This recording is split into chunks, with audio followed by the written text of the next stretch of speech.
Captain Jake Morrison walked across the metal floor of his ship's bridge. His boots made small clicking sounds with each step.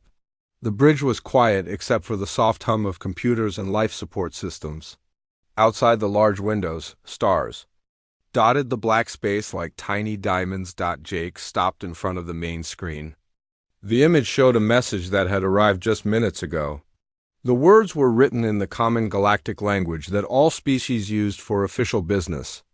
Jake could read it perfectly after years of dealing with alien governments. The message was from the Galactic Council. It was not a request.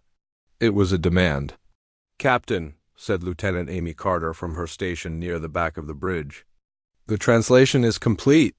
They want Dr. Carter and all her research files. They want them within 72 hours.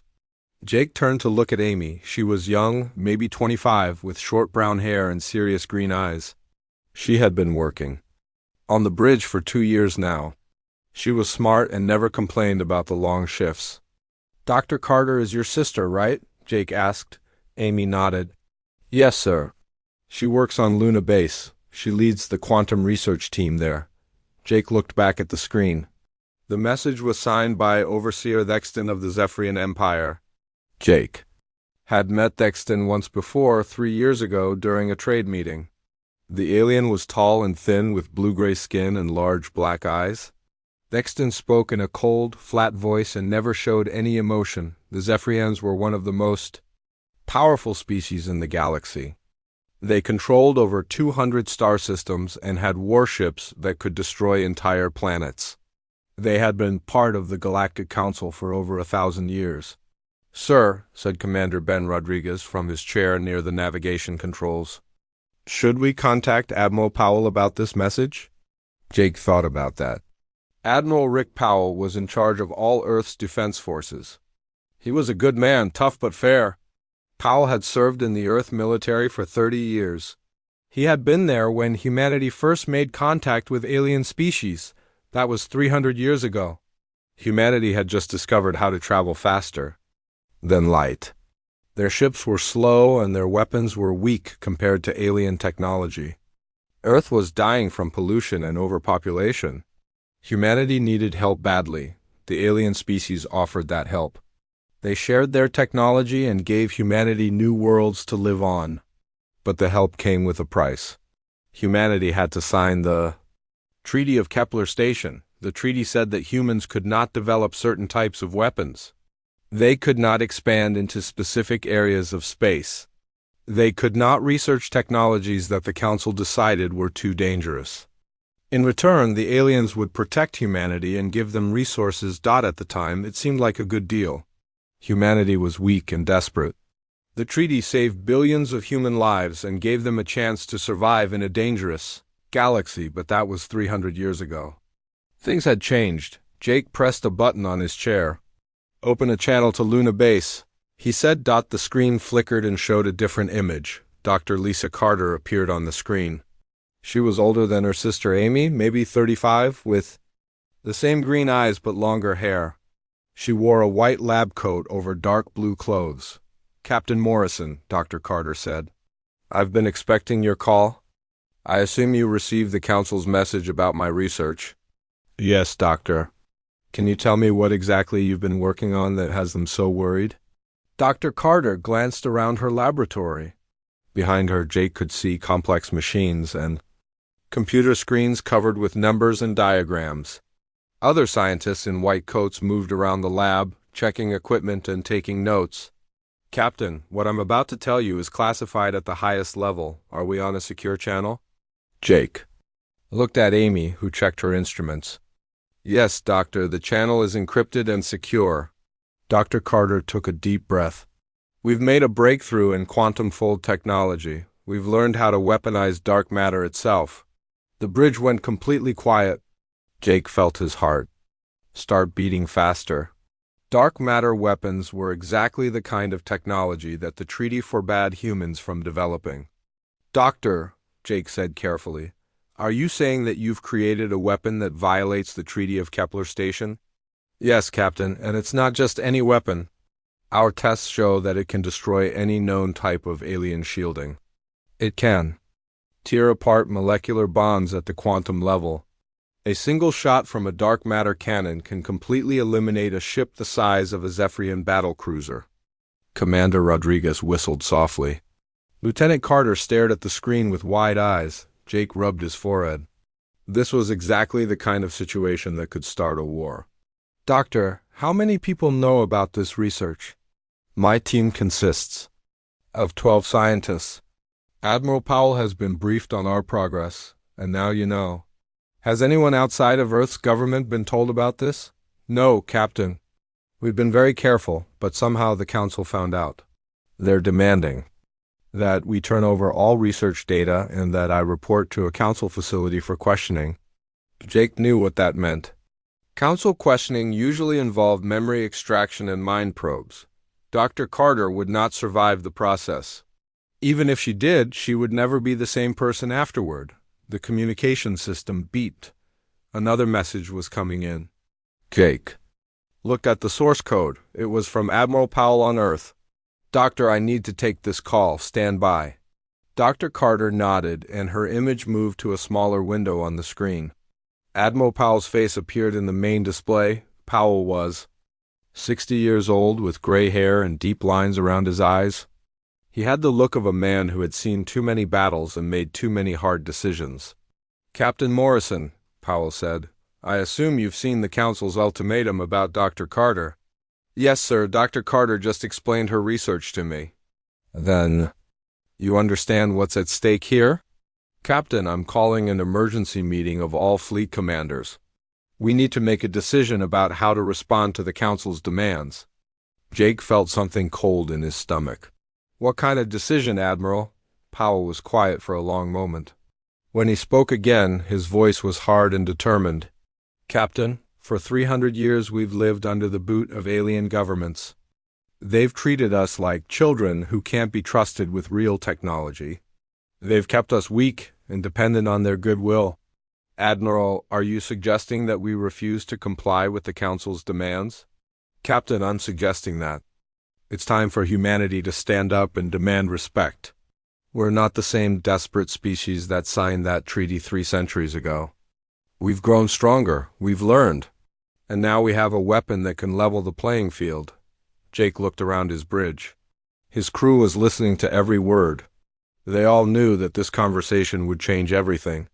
Sir, if we refuse to hand over Dr. Carter and her research, the Council will consider it an act of war. Admiral Powell smiled, but it was not a happy smile. It was the smile of a man who had finally decided to fight back after years of being pushed around. Captain, the treaty dies today. We will not kneel anymore. War Marshal Kethver stood in the command center of his flagship, the Eternal Dominion. The massive ship was 3 kilometers long and carried enough firepower to destroy small moons. Around him, dozens of alien officers worked at control stations. Monitoring the fleet's approach to the Titan mining collective, Kethver was a hegemony warrior, standing nearly 8 feet tall with thick gray skin and 4 arms. Each of his hands ended in sharp claws that could tear through metal. He had fought in 17 major galactic conflicts and had never lost a battle. The Council had chosen him to lead this mission because humans needed to be taught a lesson. The intelligence reports about humans were clear. They were a young species with outdated technology. Their ships were slow and their weapons were weak.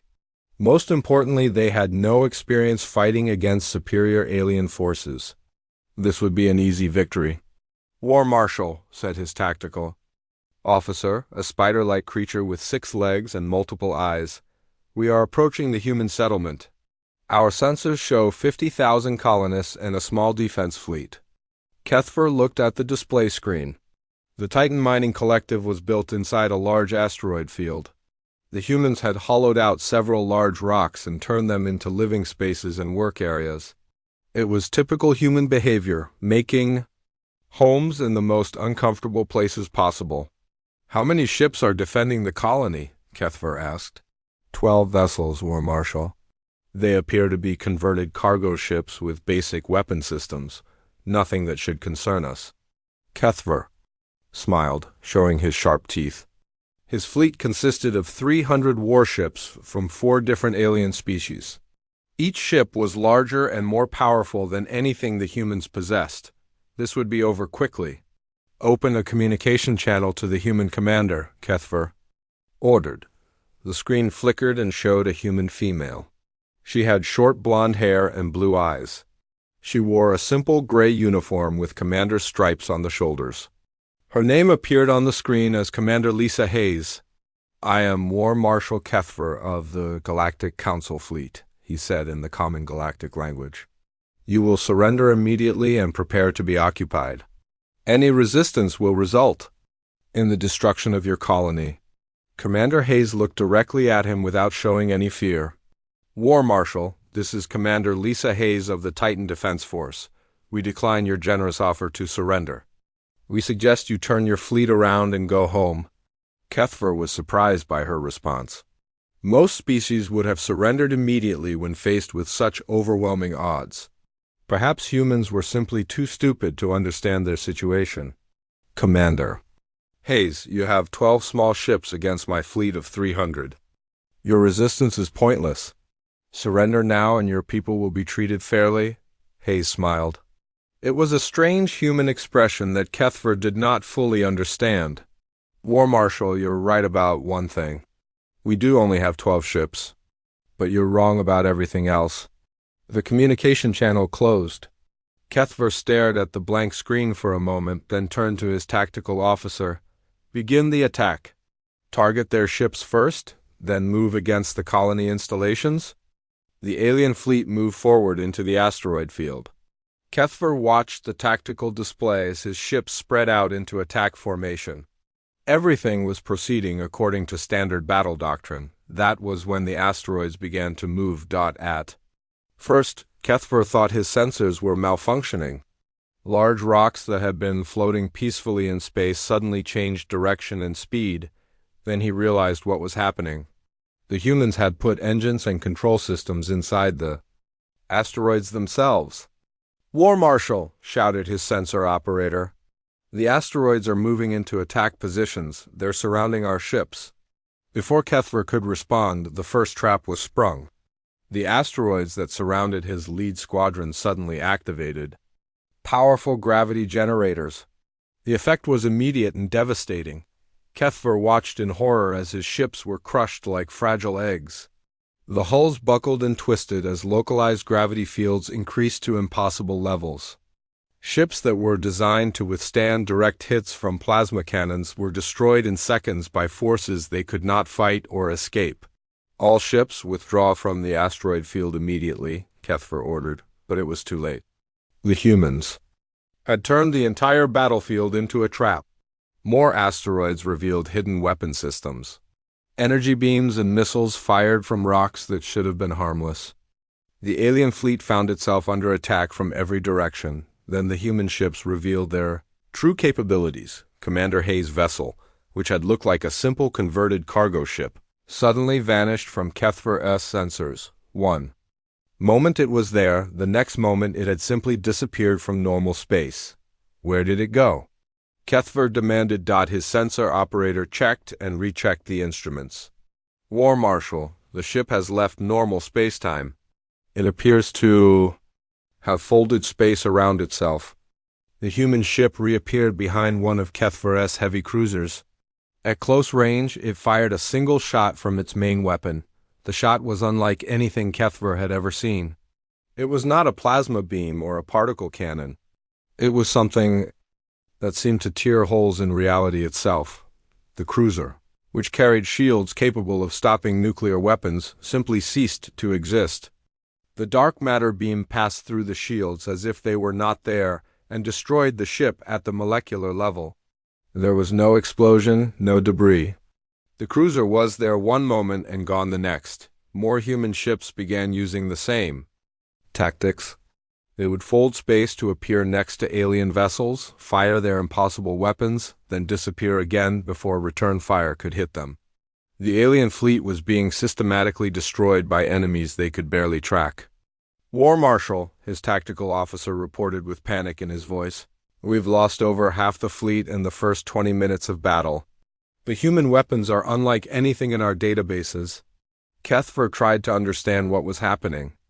According to every intelligence report, humans were technologically inferior. Their ships were supposed to be slow and their weapons weak.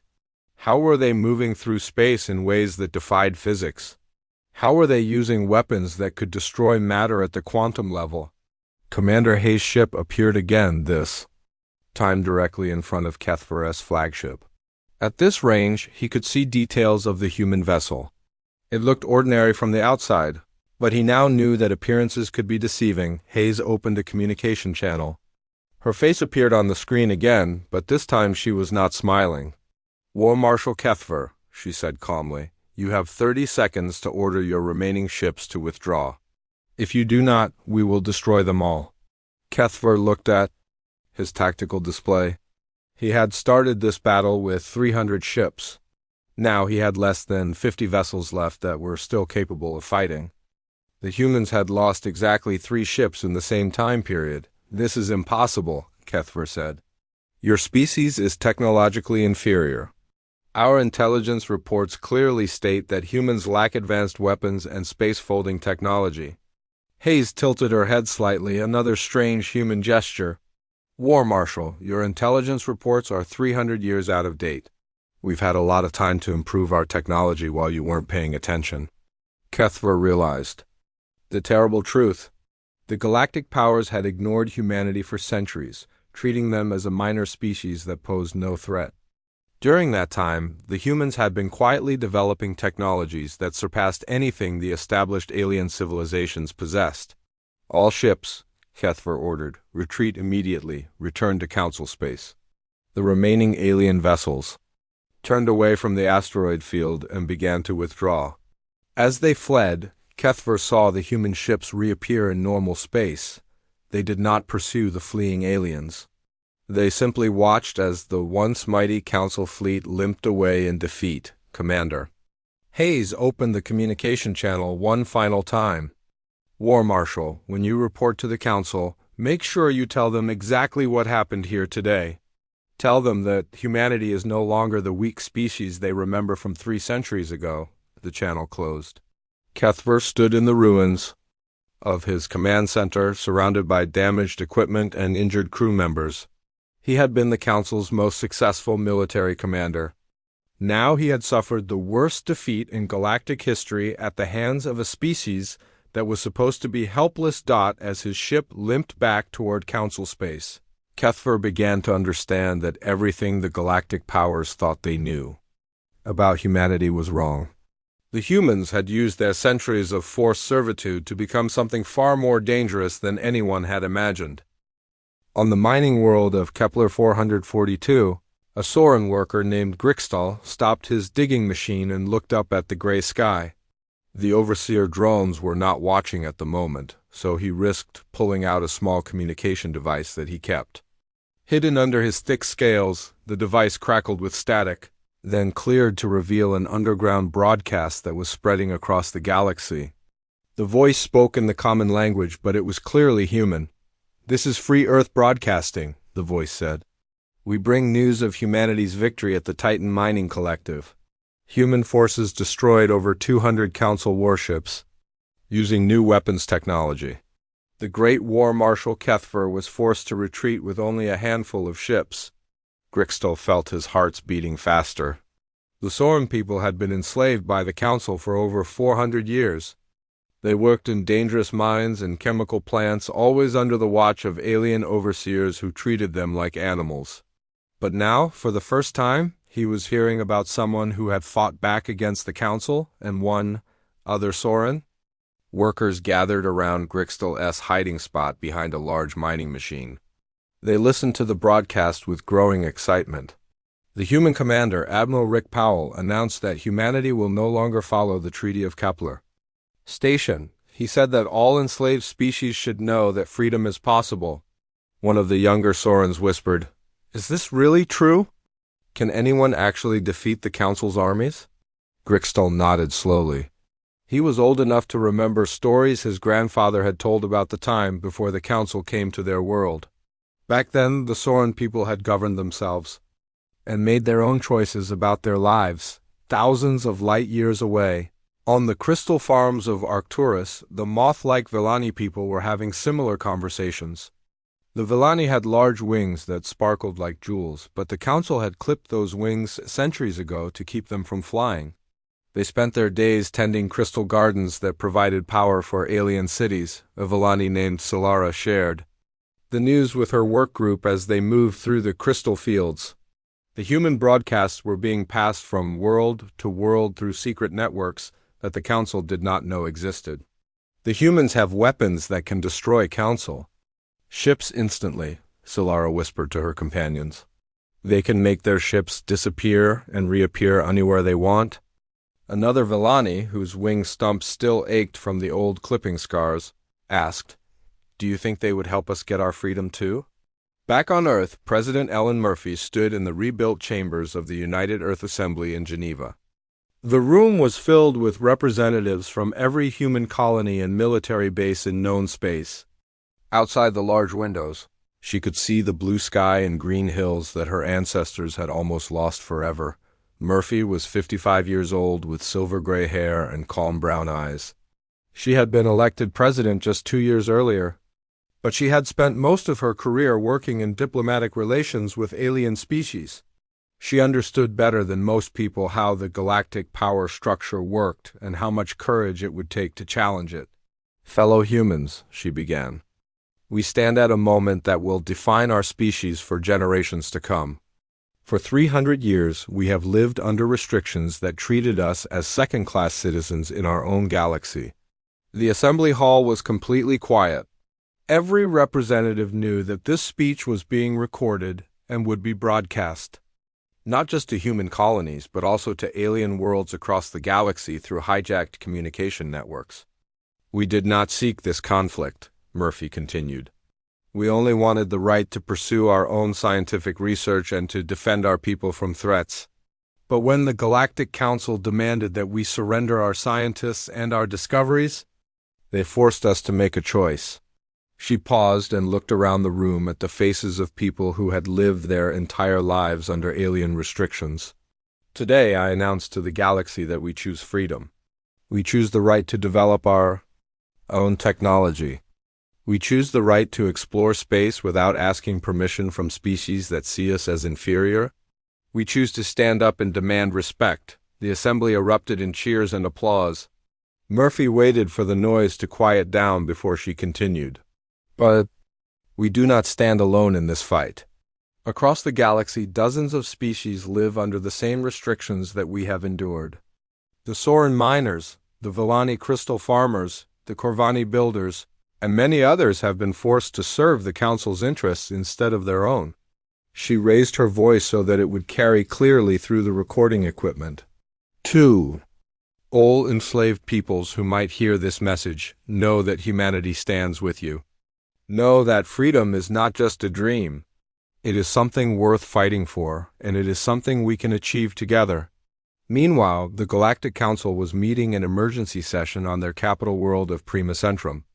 The massive council chamber could hold representatives from over 100 different species, but today only the most powerful leaders were present. Supreme Chancellor Vexthal of the Zephyrian Empire paced back and forth in front of the main display screen.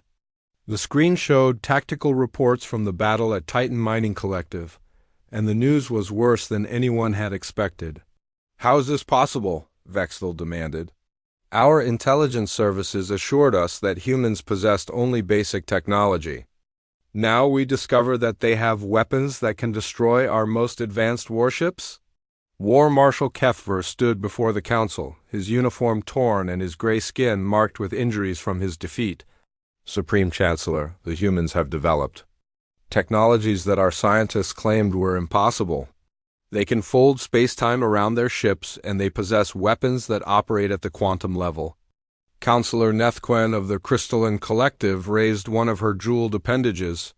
"War Marshal, surely you are exaggerating. No species can advance so quickly without our knowledge." Kethver's forearms clenched into fists. "Counselor, I watched human ships disappear and reappear at will. I saw their weapons tear apart our vessels at the molecular level. This is not exaggeration. This is reality. The council chamber fell silent as the implications sank in. For over 1,000 years, the established alien species had controlled galactic civilization through superior technology and military power. If humans had truly developed weapons that could match or exceed council capabilities, everything would change. Chancellor Vextel stopped pacing and faced the assembled council members. The question before us is simple.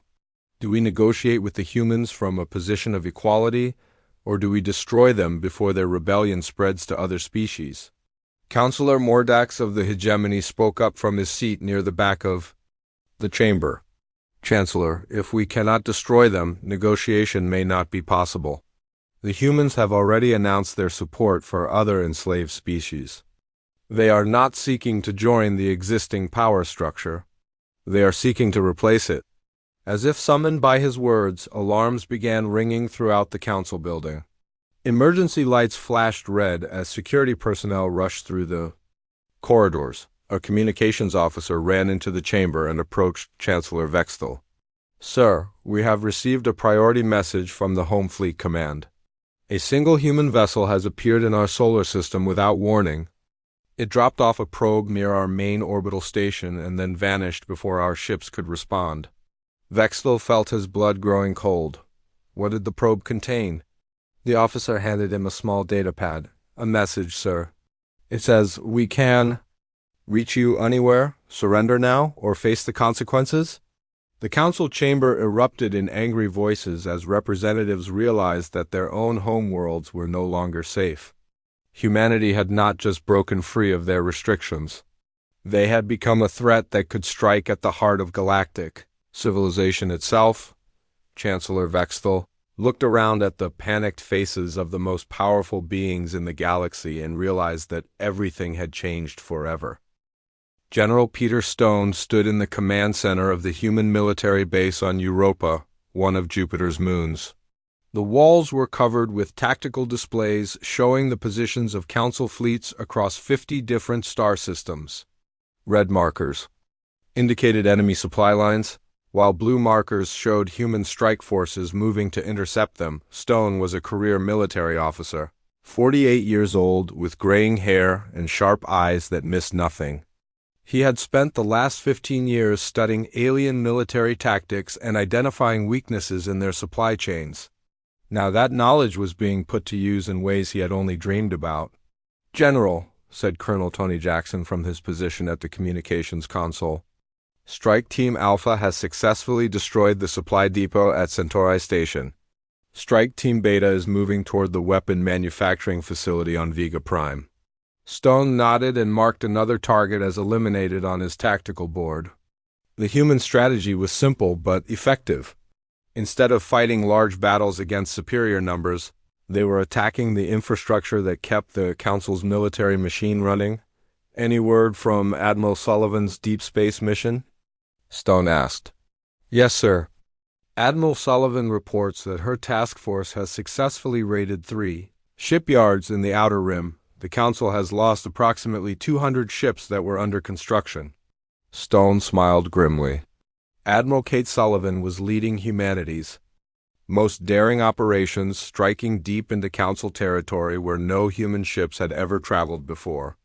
Her success rate was remarkable, thanks to the new Cascade technology that allowed human vessels to appear anywhere in the galaxy within hours. On the other side of the galaxy, Admiral Sullivan's flagship, the Liberty, emerged from folded space near a massive alien shipyard. The structure was the size of a small moon. Surrounded by partially built warships and defense platforms, Sullivan was 39 years old with short red hair and fierce blue eyes. She had been born on one of humanity's outer colonies and had grown up hearing stories about the restrictions that kept her people from exploring freely. Now she was personally ensuring that the Council would never again have the ships needed to enforce those restrictions. "Admiral," said her tactical officer, Lieutenant Don Kelly, "sensors show minimal defenses around the shipyard. Most of their security forces have been pulled back to defend the core worlds." Sullivan studied the tactical display. The shipyard contained over 50 ships in various stages of construction. including several massive dreadnoughts that could threaten human colonies if they were ever completed. "Target the primary construction bays," she ordered. "We'll finish those dreadnoughts before they can launch." The Liberty's dark matter cannons fired in sequence, each shot carefully aimed at critical structural points on the unfinished ships. The weapons that had shocked War Marshal Kethver at Titan Mining Collective now systematically destroyed billions of credits worth of alien military hardware within 30 minutes. The shipyard was a twisted wreck of metal and burning debris. The Council had lost years of construction work and irreplaceable manufacturing equipment, but Sullivan's mission was not finished. Her real target was much more ambitious than a single shipyard. "All ships, prepare for cascade jump," she announced to her small fleet of 12 vessels. "We're heading for the Nexus Gate." The Nexus Gate was the most important strategic location in the galaxy. It was a massive artificial structure that served as the primary hyperspace junction connecting all the major star systems. Control the Nexus Gate, and you controlled galactic commerce and military movement. The Council had built enormous defenses around the Nexus Gate over the centuries. Hundreds of automated weapon platforms and patrol ships protected the structure at all times. It was considered the most heavily defended location in known space. That was exactly why Sullivan had chosen it as her target. Meanwhile, Admiral Zithkara of the Hegemony was assembling the largest military force in galactic history. The Great Armada consisted of 2,000 ships from 16 different species, representing nearly a third of the Council's total military strength. Zithkara was a legend among alien military commanders. She was a member of the insectoid Krillian species with a chitinous exoskeleton and multifaceted eyes that could process multiple visual spectrums simultaneously. She had commanded fleets for over 200 years and had never lost a major engagement. The human rebellion would end with her victory. "Admiral," reported her intelligence officer, "human forces have been detected near the Nexus Gate. It appears to be a small fleet, perhaps 30 vessels." Zithkara clicked her mandibles in satisfaction. The humans were finally making a mistake. They were attempting to attack the most heavily defended position in the galaxy with insufficient forces. This would be the perfect opportunity to demonstrate the futility of their rebellion. "All ships, set course for the Nexus Gate," she ordered. "We will crush this human fleet and send a message to every species in the galaxy about the price of defying the Council." Captain Henry Lee stood on the bridge of his ship, the Defiant, watching the Nexus Gate grow larger on his viewscreen. The massive structure was beautiful in its own way. With crystalline towers and energy fields that sparkled like captured starlight. Lee was 28 years old, one of the youngest captains in the human fleet. He had been chosen for this mission not because of his experience, but because of his ability to think in new ways about space combat. "Captain," said his navigation officer, "we're detecting the Great Armada approaching from the galactic core." 2,000 ships, sir." Lee looked at his small fleet of 30 vessels and grinned. The odds were worse than 60 to 1, but he was not worried. His ships carried weapons and technology that the aliens could not comprehend. "All ships, activate cascade systems," he ordered. "Prepare for dimensional combat." What happened next would be remembered as the most extraordinary battle in galactic history. Human ships began flickering in and out of normal space-time, appearing to attack and then vanishing before return fire could reach them. Chief Engineer Maria Gonzalez had solved the power requirements for sustained cascade operations, allowing human ships to maintain folded space for extended periods. Tactical Officer Chris Thompson had developed new battle algorithms that treated space-time itself as a battlefield dimension.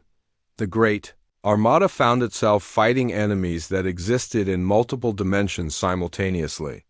Human ships would appear above, below, and inside alien formations, striking with devastating precision before disappearing again. Admiral Zithkara watched in growing horror as her massive fleet was systematically torn apart by forces she could not even track properly. Her centuries of tactical knowledge were useless against enemies who could attack from directions that should not exist. "All ships, concentrate fire on the human vessels when they appear," she ordered desperately, but it was no use. Human ships were moving through space in ways that defied every known law of physics. They could attack from any angle, at any time, and then vanish before coordinated return fire was possible. The battle raged for 3 days. When it finally ended, less than 200 ships remained from the Great Armada. Captain Lee's fleet had lost only 5 vessels, but the most shocking moment came when humanity revealed its ultimate capability. Dr. Carter's research team had developed something beyond dark matter weapons. They had learned to manipulate the quantum foam that underlies reality itself. As the surviving Council ships tried to retreat toward their homeworlds, they discovered that the hyperspace lanes they depended on had simply ceased to exist. The fundamental infrastructure that connected galactic civilization had been dissolved into quantum static. Admiral Zithkara found herself trapped in normal space, unable to communicate with the Council or return to friendly territory. Her flagship drifted helplessly as she realized the terrible truth about what humanity had become. They had not just developed superior weapons or better ships. They had learned to rewrite the basic rules that govern space and time. The galaxy itself had become their weapon. On Earth, President Murphy received reports of the victory with mixed emotions. Humanity had proven that they could defend themselves against any force the Council could assemble. But they had also demonstrated power that could reshape galactic civilization itself. The war was no longer about breaking free from alien restrictions. It had become about deciding what kind of galaxy would emerge from the ruins of the old order. Supreme Chancellor Vexthal of the Zephyrian Empire stood at the window of his private chambers, looking out at the dying city below. The capital world of Prima Centrum had once been the shining center of galactic civilization, with towers that reached into the clouds and transportation systems that moved millions of beings every day. Now the city was dark and quiet. The hyperspace lanes that connected Prima Centrum to the rest of the galaxy had been severed by human technology. Supply ships could not reach the planet. Communication with other Council worlds was impossible. The great capital of the galaxy had become an isolated island in space. Vexthal was over 300 years old, ancient even by Zephyrian standards. His blue-gray skin had grown pale and his large black eyes were dimmed with exhaustion. He had ruled the Council for 50 years, maintaining the order that had kept the galaxy stable for centuries. That order was now completely destroyed. A soft chime indicated that someone was requesting entry to his chambers. Vexthal turned away from the window and activated the door controls. His aide, a younger Zephyrian named Kolvex, entered the room carrying a datapad. "Supreme Chancellor," Kolvex said quietly, "we have received a message from the human government. They are requesting a formal meeting to discuss surrender terms." Vexthal felt his heart sink even further. The word surrender had never been spoken in relation to the Galactic Council. For over 1,000 years, it had been the Council that dictated terms to lesser species. "Where do they want to meet?" Vexthal asked. "Earth, sir. The humans are inviting representatives from all Council species to attend negotiations in their capital city." Vexthal closed his eyes.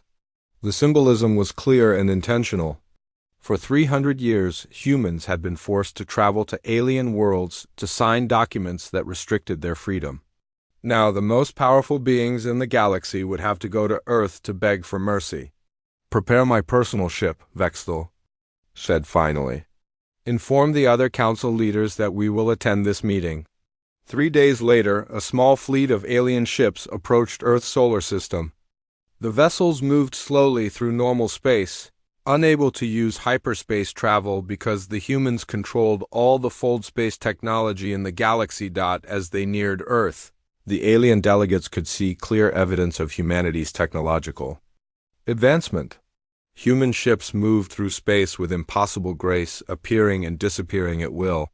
Massive construction projects dotted the outer planets, including what appeared to be artificial worlds being built from scratch. The alien ships were met by a human escort vessel commanded by Captain Jake Morrison.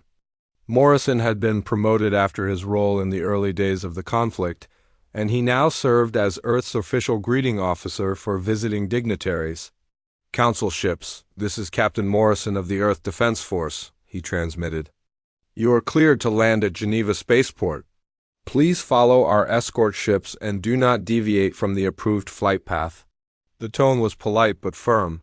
The aliens were being treated as guests, but guests who needed to follow strict rules. Supreme Chancellor Vexthel's ship landed at the spaceport alongside vessels, carrying representatives from 15 other alien species. As he disembarked, Vexthel was struck by how normal everything looked. Geneva appeared to be a peaceful human city with green parks and clean buildings. There were no visible weapons or military installations, but Vexthel knew that appearances could be deceiving. The humans had proven that they could destroy entire fleets with technology that seemed to come from nowhere. The alien delegates were transported to the rebuilt United Nations building in the center of the city. The building was larger than the original structure, with a great assembly hall that could accommodate beings of many different sizes and body types. President Ellen Murphy waited in the main conference room as the alien delegates filed in. She wore a simple blue suit and sat at the head of a long table. Behind her, the flags of all human colonies and territories were displayed on the wall. Murphy watched as the most powerful beings in the galaxy took their seats around the table. Supreme Chancellor Vexthel sat directly across from her, flanked by War Marshal Kethver and Admiral Zithkara. Other seats were occupied by the rulers of species that controlled hundreds of worlds and commanded billions of subjects. All of them were now dependent on human mercy for their survival. "Honored delegates," Murphy began, "thank you for accepting our invitation to these negotiations. I want to be clear about why we are here today." She paused and looked around the table at faces that showed fear, anger, and resignation. "We are not here to discuss the terms of your surrender to humanity. We are here to discuss the terms under which galactic civilization will be rebuilt." Ambassador Don Kelly, who had been promoted to lead humanity's diplomatic corps, activated a holographic display that showed a detailed map of the galaxy. Red areas indicated regions where hyperspace travel had been disrupted. Blue areas showed where human forces had restored communications and transportation. "As you can see," Kelly explained, "the old infrastructure that connected your worlds has been completely dismantled. Your fleets have been destroyed or disabled, your communication networks are offline, your economic systems have collapsed." Supreme Chancellor Vexthel spoke for the first time since arriving on Earth. "What do you want from us?" President Murphy leaned forward slightly. "We want what we have always wanted: respect, equality, the right to exist as free beings in a galaxy that recognizes the fundamental dignity of all sentient species." She gestured to Kelly, who activated another display showing a document written in dozens of different languages. "We call this the Terran Accords," Murphy continued. "It is a new framework for galactic governance based on principles that may be unfamiliar to some of you." The document appeared on individual screens in front of each delegate. As they read, their reactions ranged from confusion to outright shock. "This document prohibits slavery," said Counselor Nethquin of the Crystalline Collective. "It grants equal rights to all species, regardless of their technological level or military power." "That is correct," Murphy replied. "Under the Terran Accords, no species may be forced into servitude by another. No government may restrict the scientific research or territorial expansion of other species without clear justification." War Marshal Kethver looked up from his screen. "You are demanding that we release all enslaved populations across the galaxy. The Soran miners, the Volani crystal farmers, the Corvani builders. This will destroy our economic systems." Murphy's expression remained calm but firm. "Marshal, your economic systems were built on the suffering of others. Yes, we are demanding that you free your slaves. We are also offering to help you build new economic models based on voluntary cooperation and fair trade." Admiral Zithkara spoke next. "What if we refuse these terms?" Kelly answered her question by activating a new display that showed the current military situation across the galaxy. "Admiral, you are free to refuse. However, you should understand that humanity now controls all hyperspace travel, most manufacturing facilities, and the majority of communication networks. Refusal means permanent isolation for your species." The alien delegates sat in stunned silence as they absorbed the implications. Humanity was not demanding territory or tribute. They were demanding a complete transformation of galactic civilization. Supreme Chancellor Vexthal realized that he was witnessing something unprecedented in galactic history. A species had gained the power to dominate all others, but instead of using that power for conquest, they were using it to create a system where no species could dominate any other. "If we agree to these terms," Vexthal asked carefully, "what role will humanity play in this new galactic order?" President Murphy smiled for the first time since the negotiations began. "The same role as every other species. We will be equal partners in a community of free peoples. Humanity does not seek to rule the galaxy. We seek to ensure that no one rules it." Over the following days, the negotiations continued as the details of the Terran Accords were refined and clarified.